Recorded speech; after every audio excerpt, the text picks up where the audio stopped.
بسم اللہ الرحمن الرحیم۔ السلام علیکم۔ یہ چاول تو خراب ہو گئے ہیں، اس میں سے بدبو آ رہی ہے۔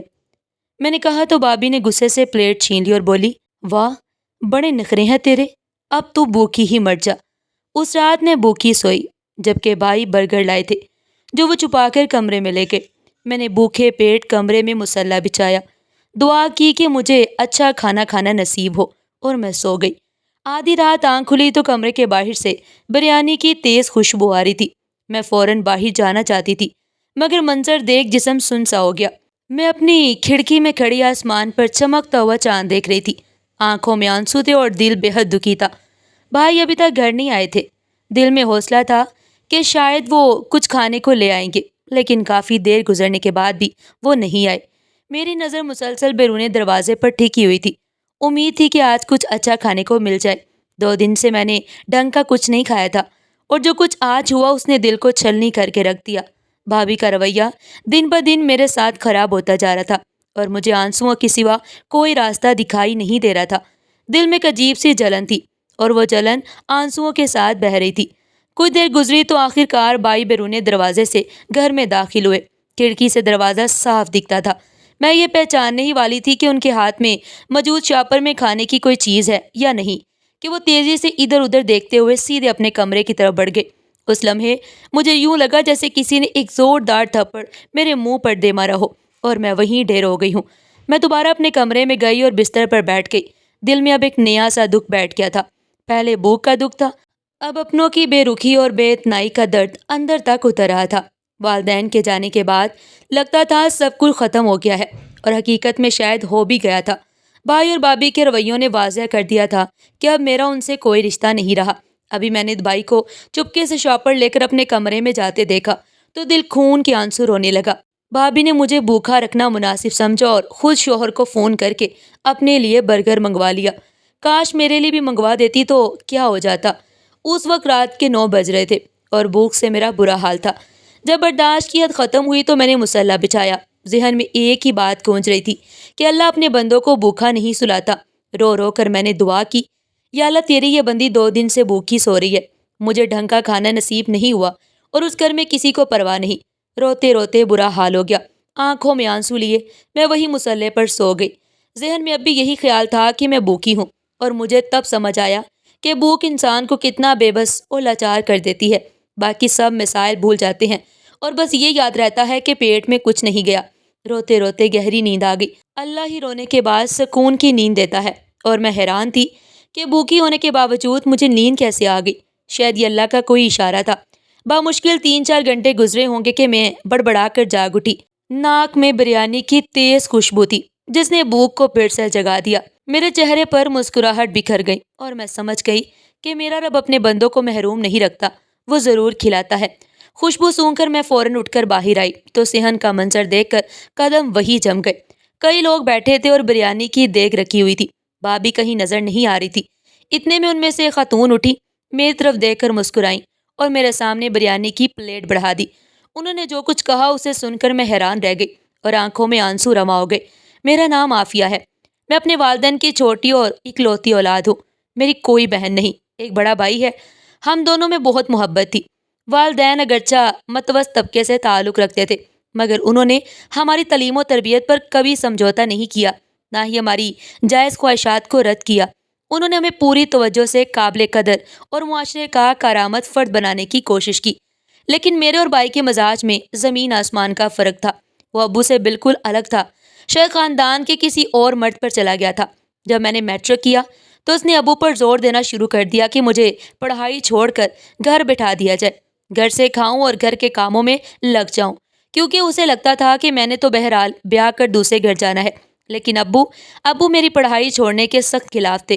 انہوں نے بھائی کو ڈانٹ کر چپ کرا دیا اور صاف واضح لفظوں میں کہا کہ یہ میری بیٹی ہے، اس کا مستقبل کا فیصلہ بھی میں ہی کروں گا، اور یہ پڑھائی جاری رکھے گی۔ یوں میں نے آگے اپنی پڑھائی جاری رکھی اور انٹر مکمل کیا۔ انٹر میں نمایاں کامیابی حاصل کی اور مجھے اسکالرشپ کی آفر ہو گئی۔ اسکالرشپ میں یہ بھی تھا کہ میں باہر کسی ملک میں جا کر پڑھ سکتی ہوں۔ اس دوران ایک لڑکے کے بارے میں ذکر آیا، لیکن میں اسے جانتی تک نہیں تھی، نہ مجھے یہ معلوم تھا کہ وہ کبھی یونیورسٹی میں موجود بھی رہا ہے۔ میں نے اللہ سے دعا کی، یا اللہ اگر وہ میرے حق میں بہتر ہے تو اسے میرے حق میں قبول فرما، اور اگر بہتر نہیں تو میری طرف سے کوئی زور زبردستی نہیں۔ یہ بات بھائی نے سن لی اور اس دن انہوں نے مجھ پر پہلی بار ہاتھ اٹھایا۔ ابو رو پڑے۔ انہوں نے مجھے گلے سے لگا لیا اور بھائی کو ڈانٹتے ہوئے کہا کہ جب اس نے صاف کہہ دیا ہے کہ اس کا اس لڑکے سے کوئی تعلق نہیں تو تمہیں کس بنا پر اس پر ہاتھ اٹھانے کی ضرورت پیش آئی؟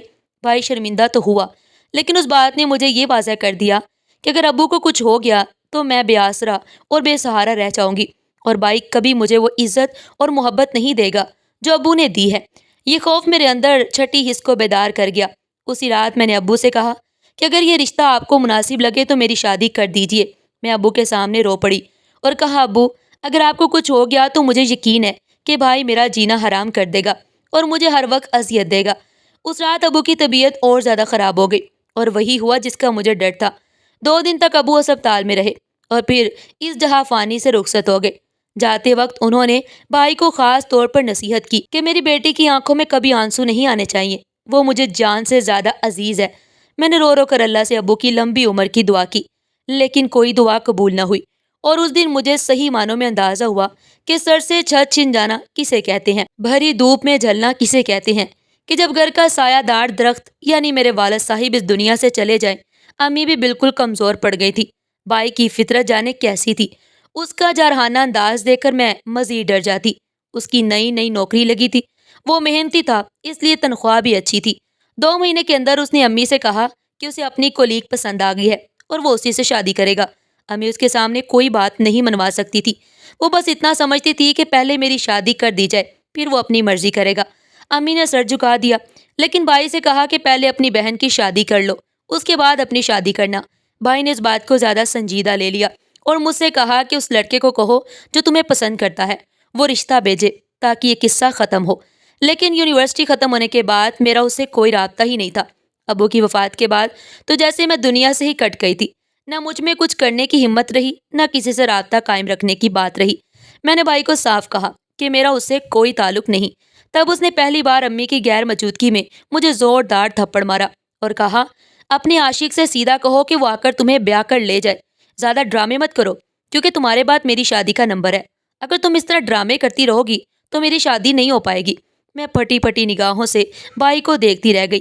بھائی تو سہارا ہوتے ہیں اور وہ مجھ سے شادی سے پہلے ہی اس طرح پیش آ رہا تھا تو بات کا کیا حال ہوگا۔ میں نے معافی مانگی اور کہا کہ سچ کہہ رہی ہوں، میرا اس سے کوئی رابطہ نہیں۔ تب بھائی نے سب کچھ اپنے ذمہ لے لیا اور کہا پہلی فرصت میں جو رشتہ آئے گا اگر مجھے مناسب لگا تو تمہاری شادی کر دوں گا۔ میں نے سر جھکا دیا کیونکہ اب اس گھر میں میرا رہنا مزید مشکل ہوتا جا رہا تھا، اور میں یہ سوچ رہی تھی کہ اپنوں کے رویے اس قدر سخت اور شفاف کیسے ہو سکتے ہیں، اتنے مطلب پرست اور خود غرض کیسے ہو سکتے ہیں۔ میرے دل میں یہی ایک بات پیدا ہوئی اور پھر اسی وقت میرا دم گھٹنے لگا۔ امی اگر انہیں کچھ کہہ دیتی تو وہ الٹا انہیں دھمکی دیتے کہ وہ گھر میں خرچہ نہیں دیں گے۔ ابو نے ایک دکان چھوڑی ہوئی تھی جس کا کرایہ ہمارے ہاتھ میں تھا، لیکن وہ اتنا نہیں تھا کہ امی گھر کے سارے اخراجات پورے کر سکیں، اس لیے امی ان کی محتاج ہو گئی تھی۔ میں نے امی کو اس حوالے سے معاف کر دیا تھا اور یوں 1 مہینے کے اندر انہوں نے اس لڑکے کو تلاش کر کے رشتہ لانے کا کہا تھا۔ اسد اپنا رشتہ لے کر ہمارے گھر آئے تھے۔ وہ پہلے سے مجھے پسند کرتے تھے۔ یونیورسٹی ختم ہو گئی تھی تو میرا ان سے رابطہ بھی نہیں رہا تھا، لیکن ادھر اس طرح آ کر دیکھ کر وہ خوش ہوئے تھے۔ ان کا ادب اور اخلاق اچھا تھا۔ یہ بات مجھے شادی کے بعد معلوم ہوئی، لیکن جہاں سب اچھا ہوتا ہے وہاں کوئی نہ کوئی کمی رہ جاتی ہے۔ اسد غصے کے بہت تیز تھے اور انہیں غصہ دلانے میں ان کی ماں کا ہاتھ ہوتا تھا۔ اسد اپنے گھر کے اکلوتے بیٹے تھے، اس لیے ان کی ماں کو یہ بات پسند نہیں تھی کہ انہوں نے یونیورسٹی کی ایک لڑکی عافیہ سے شادی کر لی۔ وہ تو چاہتی تھی کہ ان کی شادی اپنی بانجی سے ہو، لیکن اسد نہ مانے اور مجھ سے شادی کر کے یہ ثابت کر دیا کہ محبت جی جاتی ہے۔ یہی بات میری ساس کو کانٹے کی طرح چبھتی تھی اور انہوں نے ہر ممکن کوشش کی کہ ہم دونوں الگ ہو جائیں، اور پھر وہی ہوا۔ شادی کے صرف 3 مہینے میں میں خوش رہی تھی، اور انہی 3 مہینوں میں میں نے اپنی پوری زندگی جی لی تھی، کیونکہ اسد نے مجھے ہر طرح سے سہارا دیا تھا۔ وہ بہت اچھے انسان تھے، لیکن ان کا غصہ ہماری زندگی کو کھا گیا، کیونکہ غصے نے ہماری خوشیوں کو برباد کر دیا۔ حیرت کی بات یہ تھی کہ شادی کے شروع کے 3 مہینوں میں انہوں نے مجھ پر کبھی غصہ نہیں کیا تھا۔ پھر ایک دن جب میری ساس نے ان کے ہاتھ میں حفاظت کے لیے کالا دھاگا باندھا، تب مجھے دیکھتے ہی وہ بدلنے لگے، اور اس کے بعد مار پیٹ، تشدد اور گالیوں کا ایسا سلسلہ شروع ہوا کہ میں نے طلاق تک کا مطالبہ کر دیا، یہ جانتے ہوئے بھی کہ میکے میں میری کوئی مدد نہیں ہوگی۔ امی کی وجہ سے میں نے یہ قدم اٹھایا تھا۔ جب بھی میں ان سے ملنے جاتی تو وہ میرے چہرے پر نیل کے نشان دے کر سمجھ جاتی کہ اسد نے تشدد کیا ہے۔ میں رو پڑتی کہ وہ پہلے ایسے نہیں تھے، لیکن نہ جانے کیوں جب سے وہ کالا دھاگا پہنا ہے تب سے اسی طرح کرنے لگے۔ ایک دو بار میں نے وہ دھاگا نیند میں ان کے ہاتھ سے اتار دیا تو وہ 2-3 دنوں تک بالکل ٹھیک طرح سے برتاؤ کرتے۔ یہی بات میری ساس کو برداشت نہیں ہوتی۔ اگلے دن وہ پھر کالا دھاگا لا کر ان کے ہاتھ میں باندھ دیتی اور پھر وہی جھگڑا اور لڑائی شروع ہو جاتی۔ اس لڑائی میں انہوں نے مجھ پر حد سے زیادہ تشدد کیا۔ میں جو بابا کی لاڈلی تھی، پڑھی لکھی تھی، خوبصورت تھی اور اس انسان کے حوالے کر دی گئی تھی، لیکن اس انسان کو بھی خوش رہنے نہیں دیا گیا۔ ان کے دشمن میرے دشمن بن گئے تھے۔ انہوں نے نہ جانے کون سا عمل کر دیا تھا کہ ہم دونوں میاں بیوی کے درمیان وہ آخری دن آ گیا اور پھر ہم ہمیشہ کے لیے جدا ہو گئے۔ انہوں نے غصے میں مجھے 3 طلاقیں دے دی اور گھر سے نکل جانے کا کہا۔ میں نے آخری بار نم آنکھوں سے انہیں دیکھا اور کہا، اسد، اپنی زندگی کو بچا لیجئے، میں آپ کو چھوڑ کر جا رہی ہوں۔ آپ کو آپ کی زندگی مبارک ہو، لیکن اپنی جان کی حفاظت کیجیے، آپ خطرے میں ہیں۔ یہ کہہ کر میں بے سر و سامانی کے عالم میں دوبارہ اپنے میکے آ گئی۔ بھائی کی شادی کو 1 مہینہ گزر چکا تھا۔ مجھے رخصت کرنے کے بعد انہوں نے ایک دن بھی انتظار نہیں کیا اور اپنی شادی کے تمام فنکشنز شروع کر دیے۔ مجھے خوشی تھی کہ وہ میرے بھائی تھے، میں انہیں آباد دیکھ کر خوشی ہوتی تھی، لیکن شاید انہیں میرا دوبارہ میکے آنا اور طلاق یافتہ کہلانا بالکل پسند نہیں آیا۔ یہ میری کیا غلطی تھی؟ یہ تو میری قسمت تھی جس نے مجھے یہ دن دکھایا تھا۔ امی میری وجہ سے بیمار رہنے لگی۔ بھائی اکثر اب مجھ سے جھگڑنے لگے۔ بھابھی کچھ نہ کہتی لیکن بھائی کو چڑھا دیتی اور وہ مجھ پر غصہ نکالتے۔ میں چپ چاپ سنتی رہتی۔ بھابھی کو بھی مفت میں ملازمہ ہاتھ لگ گئی تھی۔ انہوں نے گھر کے سارے کام میرے حوالے کر دیے۔ میں سب کچھ کرتی تھی۔ کھانا صرف وہ بنا کر اپنے شوہر کو یہ ثابت کرتی کہ انہوں نے گھر کو سنبھالا ہوا ہے۔ میں پھر بھی چپ رہتی کیونکہ مجھے کسی کے سامنے خود کو ثابت نہیں کرنا تھا۔ مجھے صرف امی کا خیال رکھنا تھا۔ بھائی نے تو گھر کی ہر چیز سے جیسے ہاتھ جھاڑ دیے۔ امی کی بیماری، ان کی دوائی، یہ تمام چیزیں میں اپنی جمع پونجی سے کر رہی تھی جو ابو نے میرے نام پہ اکاؤنٹ کھولا ہوا تھا، اس سے سب کچھ ہو رہا تھا۔ امی نے چپکے سے وہ دکان بھی میرے نام کرنی چاہی تھی، لیکن بھائی نے ان سے کہہ کے حق میں چھین لی۔ پھر کہنے لگا، جلدی اس کی دوسری شادی ہو جائے گی تو اس کا دوسرا شوہر اس سے یہ دکان بھی چھین لیتا۔ امی اس دن پہلی بار بھائی سے سخت ناراض ہوئی اور اس نے کہا کہ میری بد دعا مت لو ورنہ کہیں کے نہیں رہو گے۔ پر بھائی نے امی سے بھی اس وقت لڑائی کی کہ آپ اس کے لیے جو طلاق لے کے آئی ہے اپنے گھر میں ایک مصیبت لے کے دوبارہ بیٹھ گئی ہیں، مجھ سے لڑ رہی ہیں۔ امی رو پڑی اور اس دن ان کی طبیعت بے حد خراب ہوئی۔ میں نے بھائی کے سامنے ہاتھ جوڑ دیے کہ وہ واحد اس گھر میں سہارا رہ گئی تھی، خدا کے واسطے ان سے نہ لڑا کرے۔ بھائی الٹا مجھ سے ہی بدظن ہو گیا اور انہوں نے مجھ سے بات چیت کرنا ہی بند کر دی۔ بھابھی خاموشی سے یہ سب کچھ دیکھ کے مسکراتی رہتی تھی اور مجھے سب پتہ چل جاتا کہ بھائی کے اس رویے کے پیچھے کس کا ہاتھ ہے۔ دن گزرنے لگے، امی کافی کمزور ہو گئی اور ایک رات وہ سوئیں تو اٹھ ہی نہ سکی۔ اس دن مجھے صحیح معنوں میں اندازہ ہوا کہ زندہ دفن ہونا کسے کہتے ہیں اور زندہ لاش بن جانا کیا ہوتا ہے۔ زندہ لاش بن گئی تھی میں، ہر وقت ان کی یاد میں روتی رہتی۔ بھائی بھابھی بھی اب مجھ سے تنگ آ گئے تھے، کہنے لگے، جلدی تمہارے لیے کوئی دوسرا رشتہ دیکھ کے تمہاری شادی کر دیں گے، تمہارا بار بار کا یہ رونا ہم سے برداشت نہیں ہوتا۔ یہاں یہ بات بتاتی چلوں کہ میری طلاق کو پورے 2 سال ہو چکے تھے۔ کبھی کبھی مجھے اسد کی بات یاد آتی اور شادی کے وہ 3 مہینے جب انہوں نے مجھے بہت خوش رکھا، اور اس کے بعد میرے دل سے اپنی ساس کے لیے بھی بد دعائیں نکلتی تھی جنہوں نے میرا گھر نہیں بسنے دیا۔ امی کی وفات کے بعد تو میں بالکل اکیلی پڑ گئی اور پھر صحیح معنوں میں بھابھی کھل کے میرے سامنے آ گئی۔ شاید امی کی موجودگی کی وجہ سے وہ چپ رہی تھی۔ امی کے جانے کے بعد مجھ میں اتنی ہمت بھی نہ ہوتی تھی کہ میں گھر کے کام کروں۔ ایک روز میں صبح دیر تک سوئی رہی تو کمرے کا دروازہ زور زور سے کسی نے کھٹکھٹایا۔ میں بڑبڑا کے اٹھی تو پتہ چلا کہ بھابھی ہیں اور کہہ رہی ہیں کہ اٹھ کے کام کرو، کیا دن چڑھے تک سوئی رہتی ہو؟ طلاق یافتہ نند کو اپنے گھر میں جگہ دی ہے، یہی بہت بڑی بات ہے۔ یہ سننا تھا کہ میں رو پڑی۔ انہوں نے میرے آنسوؤں کو دیکھ کے مذاق بنایا اور کہنے لگی، رونے سے کچھ نہیں ہوگا، جا کے کام کرو، تمہاری ماں مر گئی ہے نا، اب کتنے دن آنسو بہاؤ گی؟ اور یہ جملہ میرے دل میں جیسے اتر گیا۔ میں نے جب زبردستی گھر کے کاموں میں دلچسپی لینا شروع کی کیونکہ میرے ذہنی سکون کے لیے بہت ضروری تھا۔ اسد کے بعد سے جو رشتہ ٹوٹا تھا تب سے میں سنبھل ہی نہیں پائی تھی اور اس پر امی کی وفات نے تو مجھے بالکل توڑ کے رکھ دیا۔ بھائی ایک بار بھی مجھے تسلی دینے نہیں آئے، مجھے تو ان سے ہر امید ختم ہو چکی تھی۔ میں جان گئی تھی کہ کوئی کسی کا سگا نہیں ہوتا جب تک انسان کو پیسے سے مطلب نہ ہو۔ ایک روز بھائی میرے کمرے میں آیا اور مجھے اکیلا اس طرح پلنگ پہ بیٹھا چاول اور روٹی کھاتے دیکھ کر کہا، تم ہمارے ساتھ کھانا کھایا کرو نا۔ اور ان کی اس بات پہ میں ٹھٹک گئی۔ کچھ دن بعد مجھے پتا چل گیا کہ انہیں مجھ سے پیسوں کی ضرورت تھی۔ انہیں پتا تھا کہ ابو نے میرے نام پہ ایک اکاؤنٹ کھول رکھا تھا اور اس میں اپنی ساری جمع پونجی میرے نام کر رکھی تھی۔ مشکل سے اس میں 5-6 لاکھ موجود تھے جو میں نے اپنے برے وقت کے لیے بچا کے رکھے ہوئے تھے۔ انہوں نے میرے سامنے اپنے کاروبار کا رونا شروع کر دیا کیونکہ وہ نوکری چھوڑ کے کب کا اپنے کاروبار کھول چکے تھے اور اس میں بھی نقصان ہو رہا تھا۔ ان کا رونا دیکھ کے مجھے رحم آ گیا تو میں نے 1 لاکھ روپے ان کے حوالے کر دیے۔ یہ جاننا تھا کہ انہوں نے مجھ پہ دباؤ ڈالنا شروع کر دیا کہ میں اکاؤنٹ کی ساری تفصیل انہیں بتا دوں اور وہ اکاؤنٹ ان کے نام کر دوں، لیکن میں نے بھی اچھی چالیں کھیل رکھی تھی، اس لیے میں نے باتوں ہی باتوں میں انکار کر دیا اور تب سے وہ میرے جان کے دشمن بن گئے۔ بھابھی ان سے 10 گنا زیادہ آگے بڑھ گئی۔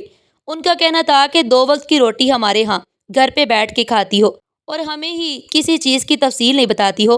رفتہ رفتہ انہوں نے مجھ پہ ظلم و ستم کرنا شروع کر دیا۔ آہستہ آہستہ انہوں نے میرا اس گھر سے کھانا ہی ختم کر دیا۔ کبھی میرے لیے بس چاول ہی رکھے جاتے تو کبھی 2 دن کی پرانی روٹی، یہ کہہ کے مجھے دی جاتی کہ یہ تم پانی میں بھگو کر یا شوربے میں ڈال کر کھا لینا، ضائع نہیں ہوگا۔ اس وقت مجھے زور زور کا رونا آتا کیونکہ میں شروع سے ہی خوش خوراک تھی، اچھا کھانا میری کمزوری تھا۔ لیکن بھائی بھابھی نے میری دکھتی رگ پہ ہاتھ رکھ کے جیسے میرا گلا ہی دبا دیا۔ اس روز میں نے چاول پکائے اور اس کے بعد 2 دن تک گھر میں چاول نہیں پکے۔ بھابھی نے مجھے تو وہ چاول دینا مناسب نہ سمجھا بلکہ سیدھا فریزر میں رکھ دیے۔ میں حسرت سے انہیں دیکھتی تھی لیکن وہ میرے نصیب میں نہیں تھے، حالانکہ وہ میں نے خود ہی بنائے تھے۔ مسالے والے چاول مجھے بہت پسند تھے لیکن بھابھی نے مجھ سے چھین کے فریز کر دیے۔ شاید خود بھی کھانا بھول گئی تھی یا باہر سے کھانا منگوا لیا تھا، اس لیے ان کے ذہن سے تو وہ نکل گئے لیکن میرے ذہن سے نہیں نکل سکتے تھے۔ 2 دن تک مجھے سوکھی روٹی کھانی پڑی اور میں اس بات پہ بھی اللہ کا شکر ادا کر رہی تھی، لیکن دل میں میری بھوک حد سے زیادہ بڑھ گئی اور میری آنکھوں سے آنسو کے سوا کچھ بھی نہ نکلتا تھا۔ بھائی نے تو اپنی آنکھیں پھیر لی۔ 1 لاکھ روپیہ ادھار لے کے بھی انہوں نے مجھ سے نظریں چرا لی اور تب مجھے اندازہ ہوا کہ میرا دل تو ہمیشہ سے ان کے لیے نرم ہے لیکن وہ میرے معاملے میں اپنے دل کو پتھر کا کر چکے ہیں۔ اس رات مجھے بہت زیادہ بھوک لگی تھی۔ بھابھی نے کھانا نہیں بنایا تھا۔ میری آنکھوں میں آنسو دیکھ کے انہوں نے فریزر سے وہ چاول نکال کے میرے حوالے کیے۔ میں نے جیسے ہی انہیں گرم کیا تو عجیب سی بدبو آنے لگی تو مجھے اندازہ ہوا کہ فریز میں تو کب کے خراب ہو چکے تھے، یہ چاول بھی خراب ہو گئے تھے۔ بھابھی نے اس لیے وہ چاول مجھے دیے تھے کیونکہ انہیں فریزر صاف کرنا تھا، ورنہ سب سے آسان شکار مجھے ہی سمجھا۔ انہوں نے پھینکنے سے زیادہ بہتر یہی سمجھا کہ میں یہ بدبودار کھانا اپنے پیٹ میں اتار لوں۔ میں نے فوراً چولہا بند کیا اور بھابھی کی طرف مڑ گئی، کہا کہ یہ کھانا تو خراب ہے، اس میں سے تو بدبو آ رہی ہے۔ بھابھی نے غصے سے مڑ کے میری جانب دیکھا اور کہا، تو پھر جا کے بھوکی مر، آج گھر میں کچھ بھی نہیں بنے گا، جا کے سو جاؤ اور آئندہ ایسی خوفناک شکل لے کے میرے پاس مت آنا کہ میں بھوکی مر رہی ہوں۔ یہ سن کے میرے پیروں تلے سے زمین نکل گئی۔ وہ کبھی کھل کے میرے سامنے نہیں آئی تھی لیکن اب انہوں نے آہستہ آہستہ اپنے رنگ ڈنگ دکھانے شروع کر دیے تھے۔ تب مجھے اندازہ ہوا کہ بھائی کے رویے کے پیچھے سب سے زیادہ ہاتھ انہی کا تھا۔ میں رو پڑی تھی اور بھوکی جا کے اپنے کمرے کی کھڑکی میں کھڑے ہو کے بھائی کا انتظار کرنے لگی۔ مجھے اپنے بھائی سے نہ جانے کیوں پھر بھی امید تھی کہ اگر وہ کھانے کے لیے کچھ لائیں گے تو میرے لیے بھی لے کے آئیں گے۔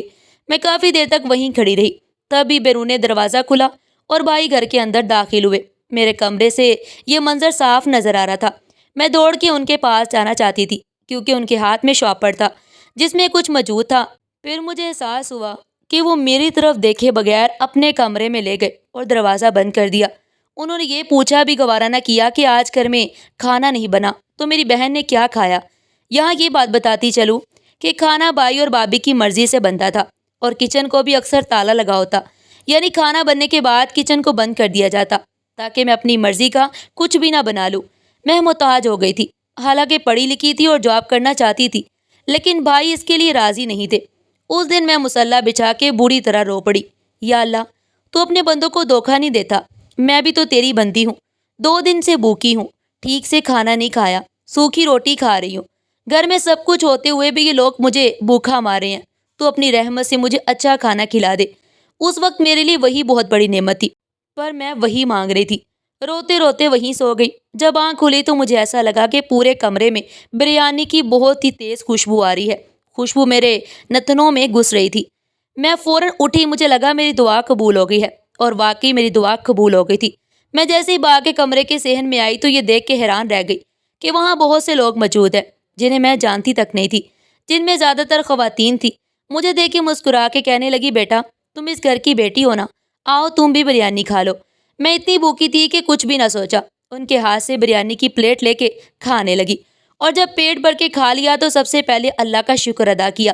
کھانے کے بعد جب میں نے ان سے پوچھا آپ کون ہیں، میں آپ لوگوں کو نہیں جانتی، تو انہوں نے مسکرا کے میری طرف دیکھا اور کہا، بیٹا ہم برابر والے گھر میں رہنے آئے ہیں، ہمارے گھر میں آج قرآن خوانی رکھی تھی، لیکن کھانا کھلانے کے لیے جگہ کم پڑ گئی تھی، اس لیے تمہاری بھابھی سے جگہ کی درخواست کی، اور انہوں نے اس لیے آج کھانا نہیں بنایا تھا، کیونکہ ہم نے انہیں کہہ دیا تھا کہ ہم رات کو آپ کو کھانا دیں گے، اس لیے آپ کو بھی کھانا دے دیا، ہم بس یہاں سے سمیٹ کے واپس چلے جائیں گے۔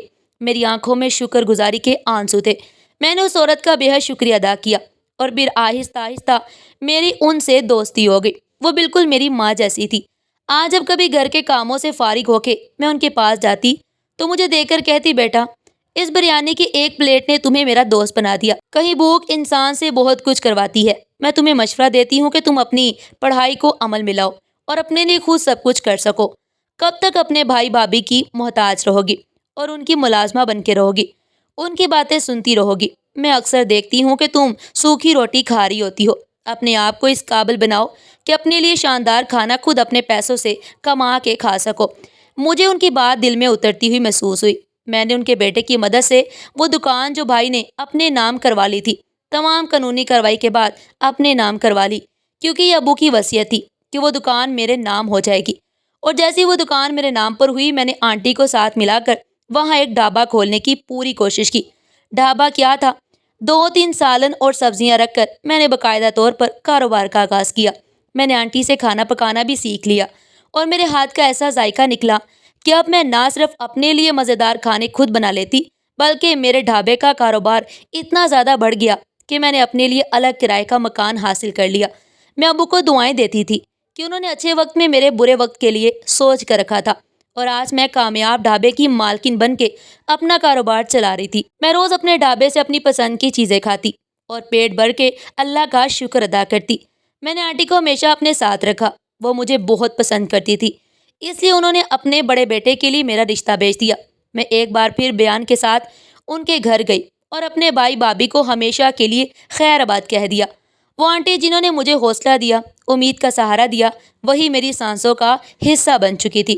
بعد میں مجھے پتا چلا کہ وہ اسد یعنی میرے شوہر کے دور کے رشتہ دار ہیں، اور وہ مجھے اچھی طرح جانتی تھی، اس لیے انہوں نے مجھے حوصلہ دیا اور اپنے بیٹے کے لیے پسند کر کے مجھ سے شادی کروا دی۔ میں ان کی جتنی شکر گزار ہوں کم ہے کہ انہوں نے اس وقت میری آنکھیں کھولی جب میں مایوسی سے زندگی گزاری تھی۔ شادی کے بعد مجھ پر کوئی دباؤ نہیں ڈالا گیا کہ میں اپنا کاروبار بند کروں، لیکن میں نے اپنی ذمہ داریاں کسی اور کے حوالے کر کے گھرداری کو ترجیح دی۔ یوں کاروبار بھی چلتا رہا اور گھر بھی اچھے طریقے سے سنبھل گیا۔ ہفتے میں ایک بار میں خود جا کر سارے حالات دیکھ لیتی کہ سب کچھ ٹھیک چل رہا ہے یا نہیں۔ بھائی نے مجھ سے کوئی رابطہ نہیں رکھا، کیونکہ جب میری دوسری شادی ہونے لگی تو انہوں نے میرا بائیکاٹ کر دیا کہ یہ سب اپنی پسند سے کرتی ہے، بگوڑی لڑکی ہے، ہمارا اسے کوئی تعلق نہیں۔ تائی کو لگا کہ شادی کے سارے اخراجات انہیں اٹھانے پڑیں گے، لیکن انہیں میرے خفیہ کاروبار کا علم تک نہیں تھا۔ آہستہ آہستہ میرے کاروبار میں برکت ہو گئی۔ میرے شوہر کو بھی کاروبار میں مشکل آئی تو میں نے اپنے کاروبار سے ان کی مدد کی، وہ میرے شکر گزار ہوئے۔ ہمارا گھر ایک بہترین مثال بن گیا۔ آنٹی کی میں بہت خدمت کرتی تھی، کیونکہ انہوں نے مجھے زندگی میں حوصلہ دیا، اور میری ماں کے بعد وہی میرے لیے سب کچھ تھی۔